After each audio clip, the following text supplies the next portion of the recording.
حضرت طالوت نے بادشاہ بننے کے بعد قوم عمالقہ کے ظالم و جابر بادشاہ جالوت سے جنگ کا اعلان کر دیا اور وہ طالوت کی قیادت میں جالوت سے جنگ کرنے کے لیے نکل کھڑے ہوئے۔ قرآن مجید میں ارشاد ربانی ہے فَلَمَّا فَصَلَ طَالُوتُ بِالْجُنُودِ قَالَ إِنَّ اللَّهَ مُبْتَلِيكُمْ بِنَهْرٍ فمن شرب منه فليس مني ومن لم يطعمه فإنه مني إلا من اغترف غرفة بيده فشربوا منه إلا قليلا منهم۔ جب طالوت لشکروں کو لے کر نکلا تو کہا سنو، اللہ تمہیں ایک نہر سے آزمانے والا ہے، جس نے اس میں سے پانی پیا وہ میرا نہیں، اور جو اسے نہ چکھے وہ میرا ہے۔ ہاں، یہ اور بات ہے کہ شدت تشنہ لبی سے ایک چلو بھر پی لے، لیکن سوائے چند کے ان میں سب نے پیا۔ حافظ ابن کثیر اور امام خازن لکھتے ہیں کہ طالوت اپنے لشکر کو لے کر بیت المقدس سے روانہ ہوا۔ چونکہ بنی اسرائیل کا یہ سفر جہاد سخت گرمی میں تھا، لہٰذا جب گرمی کی وجہ سے ان مجاہدین کو سخت پیاس لگی تو طالوت نے انہیں خبر دی کہ عن قریب ایک نہر آئے گی، مگر یہ تمہارے امتحان کا وقت ہے، اس میں سے پانی نہ پینا۔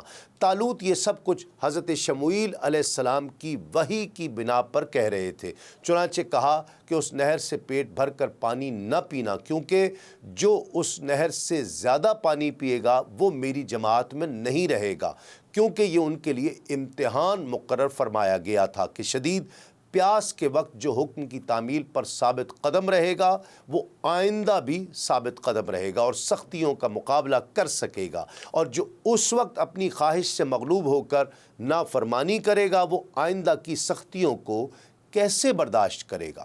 صرف چلو بھر چند گھونٹ پی لینے کی اجازت تھی، سیر ہو کر پینا منع تھا۔ پھر جب وہ نہر آ گئی تو لوگوں کی اکثریت امتحان میں ناکام ہو گئی اور انہوں نے جی بھر کر پانی پیا۔ صرف 313 افراد ثابت قدم رہے، انہوں نے صبر کیا اور انہوں نے ایک چلو پر گزارا کر لیا۔ اس سے ان کے دل اور ایمان کو قوت حاصل ہوئی اور وہ سلامتی سے نہر سے گزر گئے، جبکہ جنہوں نے خوب پیا تھا ان کے ہونٹ سیاہ ہو گئے، ان کی پیاس اور بڑھ گئی اور وہ بزدل ہو گئے، اور جب انہوں نے جالوت کے لشکر کی کثرت و طاقت کو دیکھا تو کہنے لگے کہ آج تو ہم اس جالوت اور اس کے لشکر کے ساتھ نہیں لڑ سکتے۔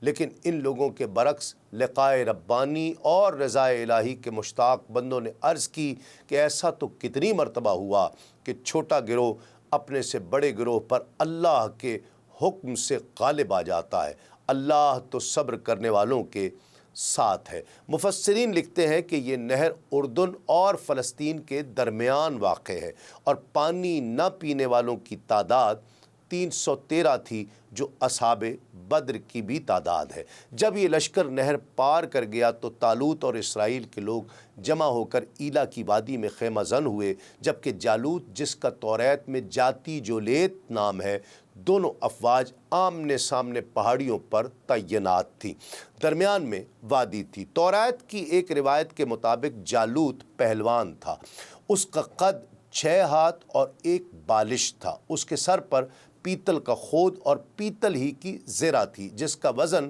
5000 مثقال تھا، اس کی ٹانگوں پر پیتل ہی کے 2 ساق پوش تھے، اس کی دونوں شانوں کے درمیان پیتل کی برچھی تھی، بھالا ایسا تھا جیسے جولاہے کا شہتیر جس کا وزن 600 مثقال تھا، جو لوہے کا تھا۔ جالوت کے لشکروں کو دیکھ کر قوم یہود سہم گئی، وہ آپس میں کہنے لگے آج تو ہم میں لڑنے کی طاقت نہیں۔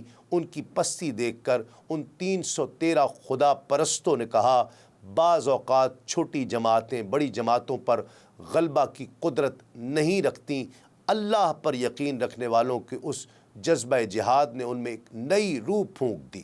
تاریخ دان اس جنگ کا مقام غور کی وادی بھی لکھتے ہیں، جو زیریں اردن کی ایک وادی ہے اور یہ اس کا حالیہ تجویز کردہ نام ہو سکتا ہے۔ جب لشکر آمنے سامنے آئے تو لشکر مومنین کے ثابت قدم مجاہدوں نے بارگاہ الہی میں دعا کی، ربنا افرغ علینا صبرا وثبت اقدامنا وانصرنا علی القوم الکافرین۔ اے ہمارے رب ہم پر صبر ڈال دے اور ہمیں ثابت قدمی عطا فرما اور کافر قوم کے مقابلے میں ہماری مدد فرما۔ تفسیر جمل میں ہے کہ جب دونوں لشکر میدان جنگ میں آمنے سامنے ہوئے تو جالوت نے بنی اسرائیل سے مقابلہ کرنے والا طلب کیا۔ وہ اس کی قوت و جسامت دیکھ کر گھبرا گئے، کیونکہ وہ بڑا جابر، قوی، شہزور، عظیم الجثہ اور قداور تھا۔ طالوت نے اپنے لشکر میں اعلان کیا کہ جو شخص جالوت کو قتل کرے میں اپنی بیٹی اس کے نکاح میں دوں گا اور آدھا ملک بھی اسے دے دوں گا، مگر کسی نے اس کا جواب نہیں دیا۔ پھر طالوت نے حضرت شموئیل علیہ السلام سے عرض کیا کہ بارگاہ الہی میں آپ دعا کیجئے۔ آپ نے دعا کی تو بتایا گیا کہ حضرت داؤد علیہ السلام جالوت کو قتل کریں گے۔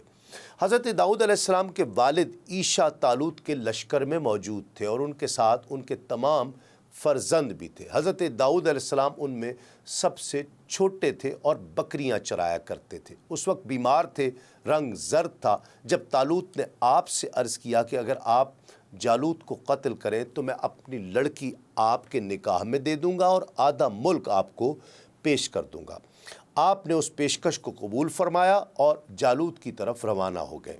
لڑائی کی صفیں بند گئیں اور حضرت داؤد علیہ السلام اپنے دست مبارک میں گوپھن یعنی پتھر پھینکنے والی رسی لے کر جالوت کے سامنے آ گئے۔ جالوت کے دل میں آپ کو دیکھ کر دہشت پیدا ہوئی، مگر اس نے متکبرانہ باتیں شروع کر دیں اور آپ کو اپنی قوت سے مروب کرنا چاہا۔ آپ نے اپنی اس رسی میں پتھر رکھ کر مارا، وہ اس کی پیشانی کو پھوڑ کر پیچھے سے نکل گیا اور جالوت مر کر گر گیا۔ حضرت داؤد علیہ السلام نے اسے لا کر طالوت کے سامنے ڈال دیا۔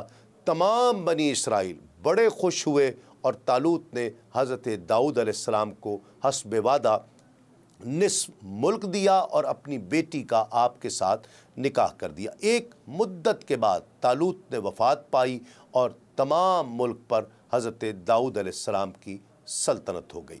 تاریخ یعقوبی میں ہے کہ جب شموئیل علیہ السلام نبی فوت ہوئے تو بنی اسرائیل 30 روز تک ان پر روتے رہے۔